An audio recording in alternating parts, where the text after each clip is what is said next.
Hey, yo, D!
Hey,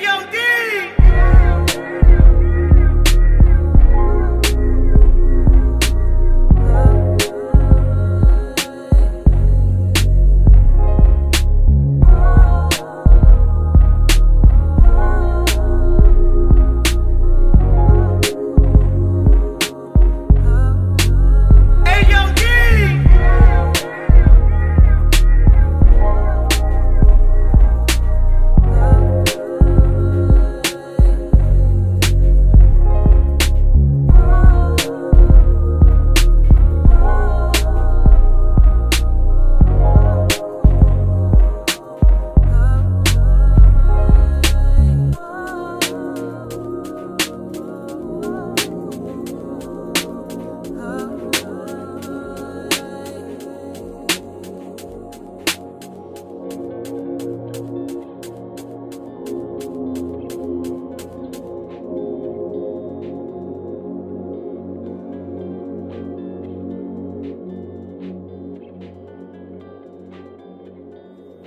Greetings, love, peace, health, happiness, and prosperity. Hello, everyone. Thank you so much for coming by. Hello, Ashe. Greetings. So I'm going to get right down to it. Don't need to go into a long, hi, y'all doing this, that, and the other. I got a lot of energy because I came from the gym about I got here an hour and a half ago. I got here an hour and a half ago. What's up, Gigi? I got here an hour and a half ago and set up I set up my presentation. So I am ready to go. So we're going to have a very educational class today and talking about the 5 methods to detox your liver. I will not be looking at the chat all the time.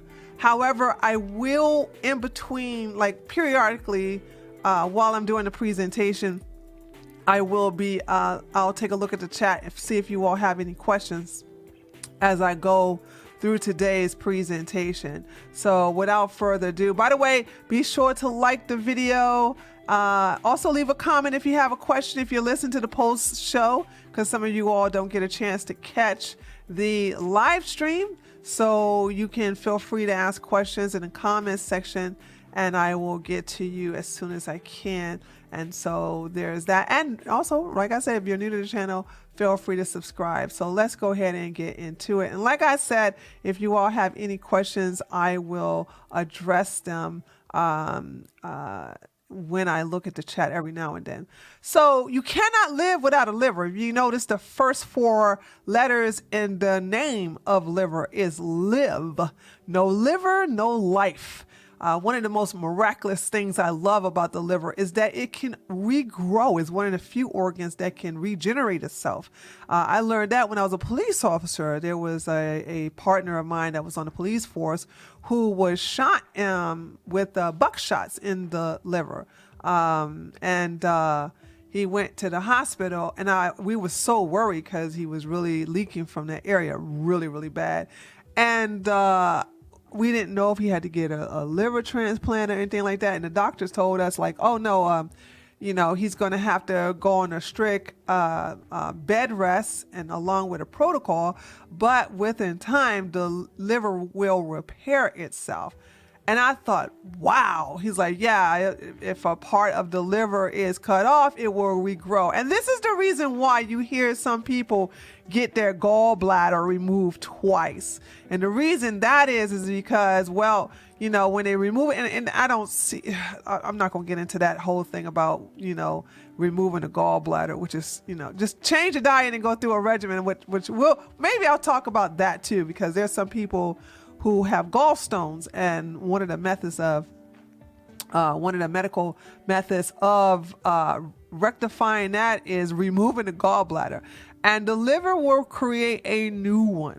Okay, it's not the same one, and it's not better or even equivalent to the old one, the original one you was born with, but it still will do its job. The body's default position is to stay healthy and alive. That is the body's default position. You have to understand that. And so the liver has a lot of functions. But let me just explain to you about this organ. Now, of course, the liver is a large organ that's in the abdomen. It's right to the right side. Like if you're standing up, you take your right hand and you put it to the right side of your body, right? Like a little bit low where your rib cage is.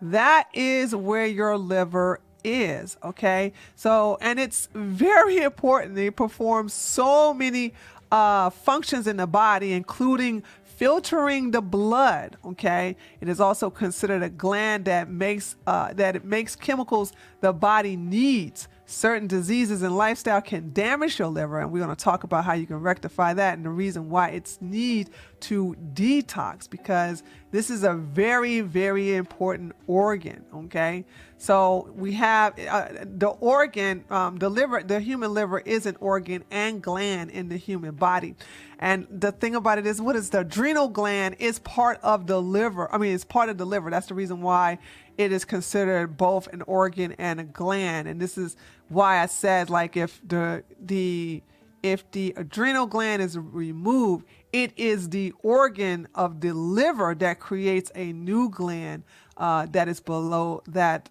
body. Okay, so that basically the size varies based upon how tall you are and how much you weigh, but the liver is very, very essential. Like I said, you cannot live without a liver.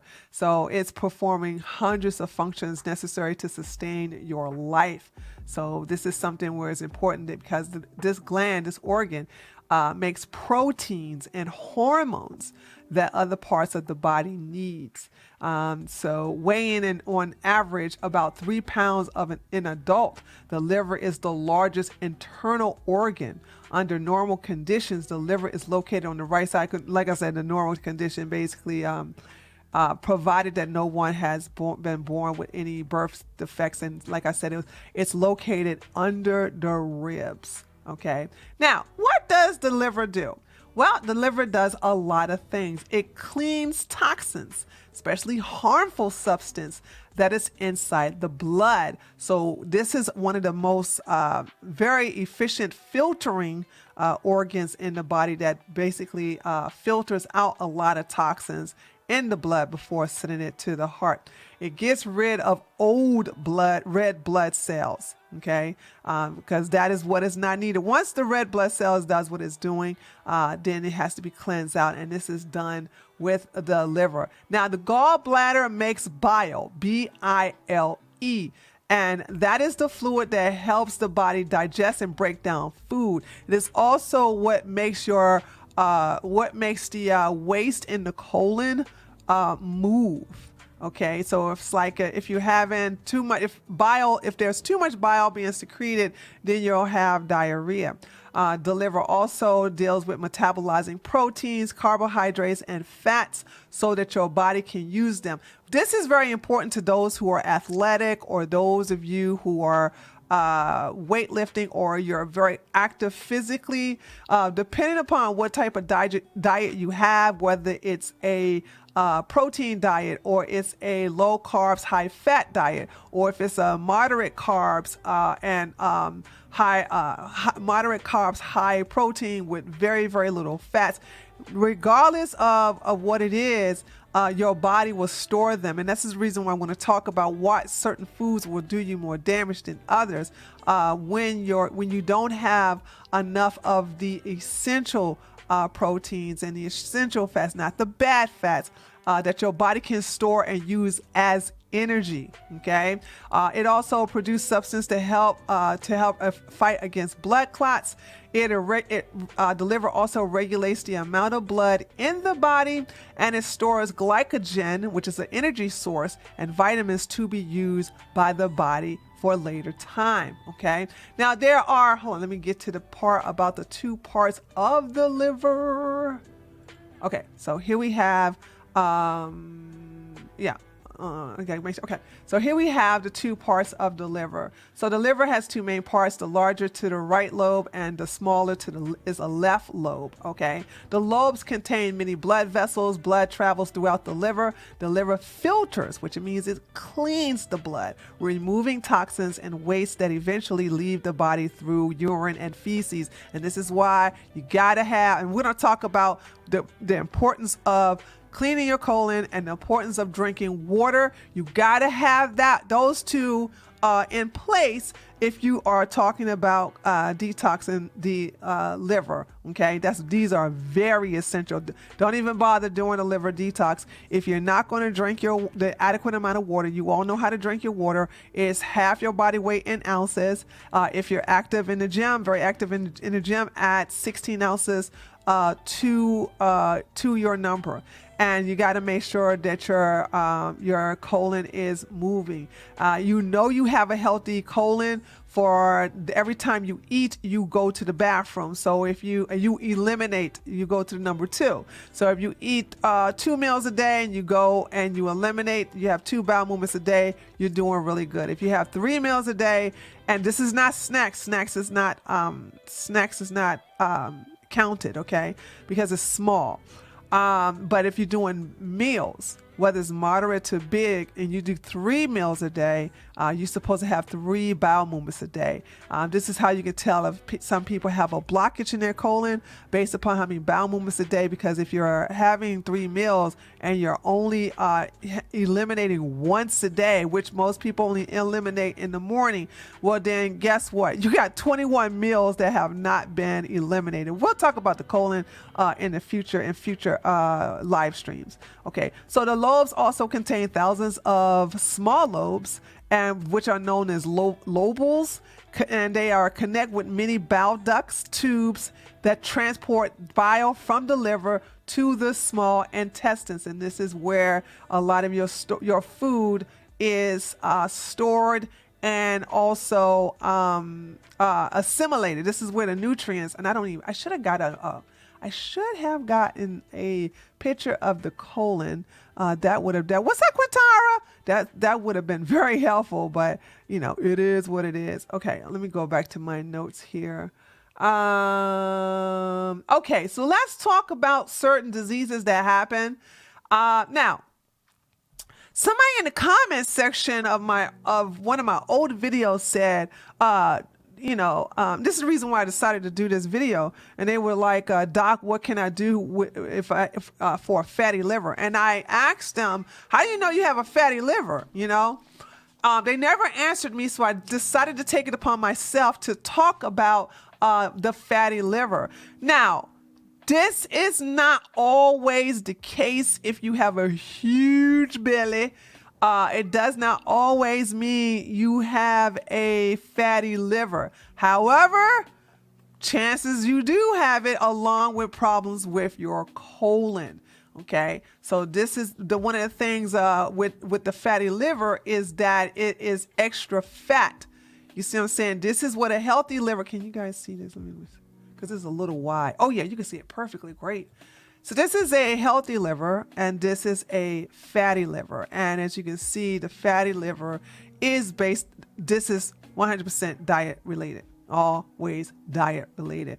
overwhelming the body with processed foods, with unsaturated fats, sugars, alcohol. We'll go into all of the things you shouldn't be doing when you're dealing with cleaning out your liver. So remember this. But anyway, let me get back to this. So the fatty liver thing here is, I want you to know that when you have a fatty liver like this, saying, or a colon problem, it could be, you can have both. You can have a fatty liver and a problem with your colon being compact, or you can just have one or the other. It all depends, the only way you have to seek a health professional. They can basically determine both of them, okay? So, and a lot of times, that just hit me.